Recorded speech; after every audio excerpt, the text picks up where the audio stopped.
பேசிக்கான ஒரு ஸ்பீச், ஒரு சீஃப் கெஸ்டோட ஸ்பீச் அப்படிங்கிறது. ஓகே, லீவிங் ஜோக்ஸ் அப்பார்ட், இப்படி ஊருக்கு ஊர் ஸ்கூல் கட்டி, ஏரியாவுக்கு ஏரியா ஸ்கூல் கட்டி இவ்வளவு ஸ்டூடெண்ட்ஸை படிக்க வைக்கிறதுக்கு ஒரு பெரிய நோக்கம். அது ஏதோ சும்மா அவங்க ஒரு 4 சப்ஜெக்ட் படிச்சுட்டு போனாங்க அப்படிங்கிறது கிடையாது. அந்த பெரிய நோக்கம் என்ன அப்படின்றத நீங்க புரிஞ்சுக்கணும். அப்படின்னா ஒரு 2 கதையை கம்பேர் பண்ணா உங்களுக்கு தெரியும். 1945 2ஆம் உலகப் போர் வந்து முடியுது, சரியா? அந்த டைம்ல சிலருக்கு தெரியும், தெரியாதவங்க தெரிஞ்சுக்கோங்க. அமெரிக்கா ஜப்பான் மேல 2 பாம்பு போட்டாங்க. அது சம்பந்தமா ஒரு படம் வந்திருக்கு ஹாலிவுட்ல, ஆப்பன்ஹைமர் அப்படின்னு சொல்லி ஒரு படம் வந்திருக்கு. அந்த ப்ராஜெக்ட் பேரு மேன்ஹாட்டன் ப்ராஜெக்ட், சரியா? இப்ப அணுவை பிளந்தா அதுல இருந்து ஒரு சக்தி வரும் அப்படின்னு ஒருத்தர் கண்டுபிடிச்சார். அவர் தான் ஆப்பன்ஹைமர். பட் அவருடைய கண்டுபிடிப்பு எங்க வந்து நின்னுச்சு அப்படின்னா அணுகுண்டுல வந்து நின்னுச்சு. அணுவை பிரிச்சா சக்தி வரும் அப்படின்னா அந்த சக்தியை வச்சு ஏன் 4 பேர் அழிக்க முடியாதுன்னு ஒருத்தர் யோசிச்சார். அதுல இருந்து தான் அணுகுண்டு வந்துச்சு. இப்ப 1945 அக்டோபர் 6ஆம் தேதி ஹிரோஷிமா அப்படின்னு ஒரு ஊர் மேல ஒரு பாம்பு போடுறாங்க. அந்த ஒரு பாம்புல அந்த ஊர்ல மொத்தம் 3,20,000 பேர் இருந்தாங்க. அந்த 3,20,000 பேர்ல 1,74,000 பேர் செத்து போயிட்டாங்க. ஒரே பாம், ஒருத்தனோட கண்டுபிடிப்பு, ஒரே ஒரு பாம், ஒரே நாள், ஒரே ஆக்ஷன். 3,20,000 பேர்ல 1,74,000 பேர் செத்து போயிட்டாங்க. அதுல இருந்து ஒரு நாள் விட்டு அடுத்தது நாகசாகி அப்படின்னு ஊர். அந்த ஊர்ல மொத்த பாப்புலேஷனே 1,20,000 தான். அந்த 1,20,000ல 70,000 பேர் செத்து போயிட்டாங்க. அப்ப 2 பாம், 2 நாள், 2 ஆக்ஷன், மொத்தமா ஒரு 4 லட்சம் பேர்ல 3 லட்சம் பேர் செத்து போயிட்டாங்க. உங்க ஊர்ல திடீர்னு ஒரு 2 வீட்டுல சாவு இருந்தா அந்த ஊர் எப்படி இருக்கும்னு யோசிச்சு பாருங்க. 1.5 லட்சம் பேர் செத்து போனா அந்த ஊர் எப்படி இருக்கும்னு யோசிச்சு பாருங்க. இது யாரால நடந்தது அப்படின்னா, ஒருத்தன் நல்லா படிச்சு, நம்ம சொல்றோம் இல்லையா, நல்லா படிச்சு நல்ல இடத்துக்கு வரணும்னு, அப்படி நல்லா படிச்சு ஒருத்தன் உருவாக்குன பாம்புல. இப்ப அந்த பாம்பை கொண்டு வந்து அந்த இடத்துல போட்டிருப்பாங்கல்ல, போடுறதுக்கு ஒரு ஆள் தேவைப்பட்டிருப்பான்ல. அவன் யாருன்னு கேட்டீங்கன்னா அவன் பேர் பால் டிபெட்ஸ். அவனுக்கு சின்ன வயசுல இருந்தே பைலட் ஆகணும் அப்படின்னு ஆசை. அவனும் படிச்சான், நல்ல ரேங்க் எடுத்தான். அதனால யூஎஸ் ஏர்ஃபோர்ஸ்ல செலக்ட் ஆனா. யூஎஸ் ஏர்ஃபோர்ஸ்ல நல்ல பைலட்டா இருந்தான். அதனால அவன் கையில இந்த பாம்பை கொடுத்து நீ கொண்டு போய் போட்டு வாடான்னு சொன்னாங்க. போட்டு வந்துட்டான். ஒரு 1.5 லட்சம் பேர் செத்து போயிட்டாங்க. 2 லட்சம் பேர் செத்து போயிட்டாங்க. ஓகே, இப்ப அவங்க கிட்ட திருப்பி கேட்கறாங்க, 2 லட்சம் பேர் செத்து போயிட்டாங்களே நீ பாம்பு விட்டதுல, உனக்கு குற்ற உணர்ச்சி ஏதாவது இருக்குதான்னு கேட்கறாங்க. அவன் சொன்னான், எனக்கு எந்த குற்ற உணர்ச்சி இல்லை. ஏன்னா என்ன நல்லா படின்னு சொன்னாங்க, நான் நல்லா படித்தேன். ஆர்ம்டு ஃபோர்ஸில் போய் சேரணும்னு சொன்னாங்க, நான் சேர்ந்தேன். இந்த பாம்பை டிராப் பண்ணுன்னு சொன்னாங்க, நான் டிராப் பண்ணேன். எனக்கு என்ன குற்ற உணர்ச்சி இருக்க போகுது அப்படின்னு சொன்னேன். இந்த கதையை இதிலே விட்டுருங்க. இன்னொரு கதை எடுத்துக்க. லாசா ராமாமிர்தம் அப்படின்னு ஒருத்தர் இருக்கிறார். திருவண்ணாமலையில் அவர் ஒரு கதை எழுதுறாரு. 2 சாமியார் உட்காந்து பேசிட்டு இருக்கிறாங்க. 2 சாமியாரும் பேசிட்டு இருக்கும்போது ஒரு சாமியார் இன்னொரு சாமியார்ட்ட சொல்றாரு, இதுக்கு முன்னாடி நீ என்ன பண்ணிட்டு இருந்த அப்படின்னு. நான் இதுக்கு முன்னாடி பிக் பாக்கெட்டா இருந்தேன். பிக் பாக்கெட்டா இருந்து இப்ப எப்படி சாமியார் ஆனா அப்படின்ற. ஒரு நாள் இந்த மாதிரி நைட்டு நேரத்துல ஒருத்தர் பஸ்ல ஏறி போனார். ஒரு 50 வயசுக்கு மேல இருக்கும், கண்ணாடி போட்டு அக்குள்ள ஒரு பைய வச்சுட்டு போயிட்டு இருந்தார். பஸ்ல பிளேடு போட்டு அந்த பேக்கை நான் பிச்சுட்டேன். அந்த பேக்கில் கொஞ்சம் பணம் இருந்தது. பணத்தை எடுத்துட்டு வந்துட்டேன். நைட்டு வெளியில போனா போலீஸ் பிடிச்சிருவாங்க, ரவுண்ட்ஸ்ல போலீஸ் இருப்பாங்கன்னு சொல்லி கோயிலே படுத்து தூங்கிட்டேன். மறுநாள் காலையில் எந்திச்சு போயிடலான்னு சொல்லிட்டு. மறுநாள் காலையில் நான் எந்திச்சு பார்க்கும்போது குளத்து பக்கத்துல ஒரே கூட்டமா இருந்துச்சு. என்னடா கூட்டம் அப்படின்னு கேட்டா, அங்க ஒரு பாடி ஒண்ணு மிதந்துகிட்டு இருந்தது. பாடிக்கு பக்கத்துல போய் என்னங்க ஆச்சு அப்படின்னு கேட்கும்போது, யாரோ தெரியலங்க, வயசானவர் பிஎஃப் பணம் எடுத்துட்டு அவர் பொண்ணோட கல்யாணத்துக்காக போயிட்டு இருந்தாரா, எவனோ ஒருத்தன் பிக் பாக்கெட்டு பணத்தை அடிச்சிட்டானா, பொண்ணோட கல்யாணம் நின்று போயிருமேன்ற துக்கத்துல உள்ள குதிச்சு தற்கொலை பண்ணிக்கிட்டாராங்க அப்படின்றான். அந்த பிக் பாக்கெட்டுக்காரன் அப்படியே அந்த பணத்தை கொண்டு போய் திருவண்ணாமலை கோயில் உண்டியல்ல போட்டு அன்னையில இருந்து இன்னைக்கு வரைக்கும் சாமியாரா இருக்கிறான்னு ஒரு கதை. இப்ப நான் உங்க முன்னாடி 2 கேரக்டர் வச்சிருக்கேன். ஒரு கேரக்டர் ரொம்ப நல்லா படிச்சான், பெரிய பைலட் ஆனா, கொண்டு போய் பாம்பு போட்டு நான் சொல்றேன் எனக்கு எந்த குற்ற உணர்ச்சி இல்லை, என்கிட்ட என்ன வேலையை சொன்னாங்களோ அதான் நான் செஞ்சேன்னு சொல்லி. இன்னொருத்தன் ஒரு பிக் பாக்கெட் ஆனா ஒரு உயிரிழப்பை பார்த்த உடனே அவன் மனசு மாறுறான். சிவகங்கையில வாணியங்குடியில இந்த 2 பேர்ல எந்த மாதிரியான கேரக்டர் வளம் வரணும்னு நீங்க விரும்புறீங்க? உங்க வீட்டுல இந்த 2 பேர்ல யார் உருவாகணும்னு நீங்க விரும்புறீங்க? நீங்க விரும்புறது 2வது ஒருத்தன் தான் இல்லையா? அவன் என்ன தப்பு பண்ணாலும் அவன் மனசு மாறணும். ஒரு உயிரிழப்பு அப்படின்றது சாதாரணமானது இல்லை. அப்ப ஸ்கூல் அப்படின்றதுக்கு ஒரு பெரிய பங்கு இருக்கு. இதெல்லாம் சேர்த்து தான் ஸ்கூல் பார்க்க வேண்டியிருக்கு. ஆனா அன்பார்ச்சுனேட்லி நம்ம எங்க வந்து நிக்கிறோம் அப்படின்னா, ஸ்கூல்ன்றது ஒரு மார்க் ப்ரொடியூசிங் ஏஜென்ட் மட்டுமே. படிச்சா மட்டும் போதும், வேற எதுவுமே தேவையில்லை அப்படின்றது. உங்க வீட்டுல உங்க குழந்தைங்க என்னைக்காவது உங்ககிட்ட கேட்டிருக்குதா, அப்பா அம்மா ஏமா அந்த அரண்மனை வாசல்ல ஒரு 7 மணிக்கெல்லாம் ஒரு 20 மாடு நிக்குதுன்னு என்னைக்கா கேட்டிருக்கிறாங்களா? மாடு நிக்குதா இல்லையா? அரண்மனை வாசல்ல ரோட்டுல மாடு இருக்குதா இல்லையா? இது யார் வீட்டு மாடு? யார் வீட்டு மாடு? இதை யார் விரட்டுவாங்க? போலீஸ் வந்து விரட்டுவாங்களா? அப்ப எனக்குன்னு பொறுப்பு இருந்தா, எனக்குன்னு அறிவு இருந்தா அந்த இடத்துல மாடு நிக்குமா? அந்த இடத்துல மாடு நிக்குமா? நிக்காதா? நிக்காதல்ல. அப்ப இதை கேள்வி கேட்கறதுக்கு ஒருத்தன் வரணும்ல. அதுக்கு தான் நீங்க பையனை ஸ்கூலுக்கு அனுப்புறீங்க. அப்ப ஸ்கூலுக்கு அனுப்புறது அப்படிங்கிறது வெறும் டேலண்ட் உருவாக்குறதுக்காக இல்லை, அதுக்கும் மேல ஒண்ணு இருக்குது. அதுக்கு பேரு டிசிப்ளின்.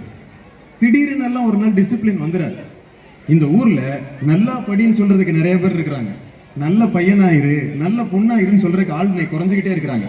நீங்க எல்லாம் சொல்றீங்க இல்லையா, இன்னைக்கு தலைமுறை ரொம்ப மோசமாயிருச்சுன்னு சொல்லி. அப்படியெல்லாம் ஒண்ணும் கிடையாது. நேற்றைய தலைமுறையை விட இன்றைய தலைமுறை நல்லா தான் இருக்கு. என்ன நீங்க பண்ணதெல்லாம் ஆவணப்படுத்த முடியாது. நாங்க பண்றதெல்லாம் இன்னைக்கு FB-ல வந்துருது, நீங்க பாத்துடுறீங்க. நீங்க பண்ணதெல்லாம் வீடியோ எடுத்து போட்டா என்ன ஆயிருக்கும்னு யோசிச்சு பாருங்க.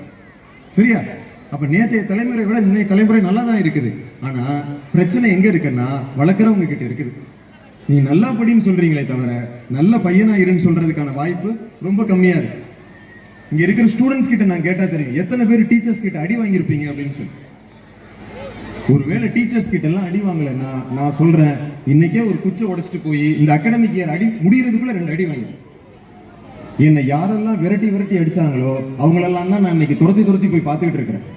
நீங்க எல்லாரும் அடி வாங்கி தானே வந்தீங்க. ஆனா இன்னைக்கு ஒரு டீச்சர் லைட்டா கண்டிச்சுட்டா ஸ்கூல்ல வந்து நின்றுறீங்க. அது எப்படி நீ என் பிள்ளைய கண்டிக்க போச்சு இல்லையா?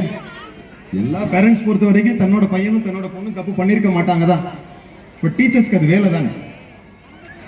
ஸோ டிசிப்ளின் அப்படின்றது ரொம்ப முக்கியம். இது என் ஸ்பீச்சோட ஒரு பார்ட்டு நீங்க எடுத்துக்கலாம்.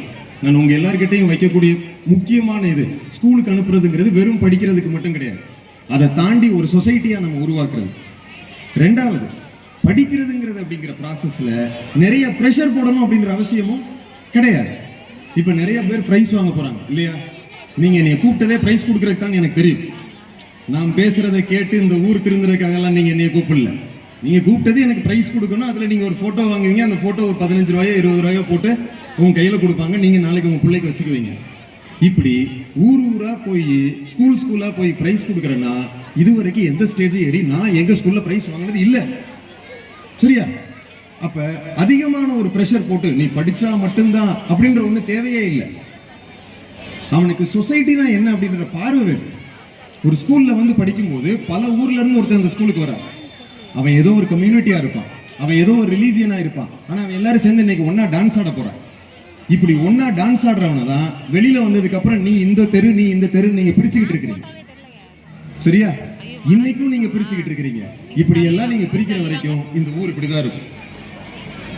நாங்க 10th படிக்கும் போது ஒரு 10-15 வருஷத்துக்கு முன்னாடி எல்லாம், இப்பெல்லாம் 10th டாப்பர்ஸ் பத்தி ஒன்னும் சொல்றது கிடையாது. 90s கிட்ஸ்க்கு எல்லாம் தெரியும். அப்பெல்லாம் 10th டாப்பர்ஸ் பத்தி நியூஸ்ல வரும். 10th ஸ்டாண்டர்ட்ல யார் ஸ்டேட் ஃபர்ஸ்ட்னு சொல்லி நியூஸ்ல வரும். வருஷம் 10th ரிசல்ட் வரும்போது 3 நியூஸ் கண்டிப்பா போடுவாங்க. ஒன்னு, போன வருஷம் விட இந்த வருஷம் பர்சன்டேஜ் அதிகமா இருக்கு, பாஸ் பர்சன்டேஜ் அதிகமா இருக்கு அப்படின்னு போடுவாங்க. ரெண்டாவது நியூஸ் என்ன அப்படின்னா, வழக்கத்தும் போல ஆண்களை விட மாணவர்களை விட மாணவிகளை அதிகம் தேர்ச்சி பெற்றனர் அப்படின்னு ரெண்டாவது போடுவாங்க. மூணாவது ஒன்று போடுவாங்க. என்ன போடுவாங்க? யாரு டாப்பரோ அவங்க கிட்ட போய் பேட்டி எடுப்பாங்க. பேட்டியில அவங்க என்ன சொல்லுவாங்க? பாசிபிளி அது ஒரு பொண்ணா தான் இருப்பாங்க. நீங்க படிச்சு என்ன ஆக போறீங்கன்னு அந்த பொண்ணு கிட்ட கேட்பாங்க. அந்த பொண்ணு என்ன சொல்லுவாங்க? நான் டாக்டர் ஆகி இலவசமா கிராமப்புற மக்களுக்கு சேவை செய்வேன்னு சொல்லுவாங்க. நான் இது ஒரு 10 வருஷமா பார்த்துருக்கேன். நான் ஒரு 6th ஸ்டாண்டர்ட்ல இருந்து அதுக்கப்புறம் நான் பாஸ் அவுட் ஆகி வர்ற வரைக்கும் நான் பார்த்துருக்கேன். நான் 2020ல இருந்து வேலை பார்த்துட்டு இருக்கிறேன். கடலூர்ல இருந்து இருக்கிறேன், கிருஷ்ணகிரியில இருந்து இருக்கிறேன், சேலம்ல இருந்து இருக்கேன், இப்ப சிவகங்கையில இருக்கிறேன். அந்த டாக்டரை நான் இது வரைக்கும் பார்த்ததே இல்லை. நான் டாக்டரை இலவசமா சேவை செய்வேன்னு சொன்னாங்க இல்லையா, அந்த டாக்டரை நான் இது வரைக்கும் பார்த்ததே இல்லை. ஒரு ஸ்கூல்ல இப்படிதான் நான் பேசிட்டு இறங்கும்போது ஒரு டாக்டர் என்கிட்ட சண்டைக்கு வந்துட்டாங்க. நான் எல்லாரையும் சொல்லல. ஓகே, நீங்க சேவை செய்வேன்னு சொன்னீங்க இல்லையா, அந்த டாக்டர் எங்கன்னு தேடி பார்த்தேன், காணும்னு சொன்னேன், அவ்வளவுதான். ஓகே, ஸோ அதிகமான ப்ரெஷர் போட வேண்டிய அவசியம் இல்லை. இந்த ஸ்பீச்சோட ஓவரால் மாரல் நீங்க எடுத்துக்கிட்டீங்கன்னா, டேய் நீ படிக்கணும்னு சொல்றியா ஜாலியா இருக்கணும்னு சொல்றியான்னு கேட்டீங்கன்னா ஜாலியா படிங்கன்னு சொல்றேன். ஓகே, ஒரு நெகட்டிவிட்டியை எல்லாருமே சுத்தி வச்சுக்கிட்டே இருக்கிறீங்க. இந்த சிஸ்டம் ரொம்ப மோசமானது, என்ன அரசு அதிகாரிகள்லாம் வந்து போய் சொல்லுவாங்க, இல்லை லஞ்சம் வாங்குவாங்க, அரசியல்வாதிகள்லாம் போய் சொல்லுவாங்க, அப்படியெல்லாம் கிடையாது. இந்த சிஸ்டம் ரொம்ப அழகானது, இந்த சிஸ்டம் அற்புதமானது. சரியா? இங்க இருக்கக்கூடிய நாம தான் இங்க ஒவ்வொன்றையும் பிரிச்சு பிரிச்சு பார்த்துட்டு இருக்கிறோம். நெகட்டிவிட்டி அப்படிங்கிறத நம்ம ரொம்ப ஈஸியா அக்செப்ட் பண்ணிக்கிறோம்.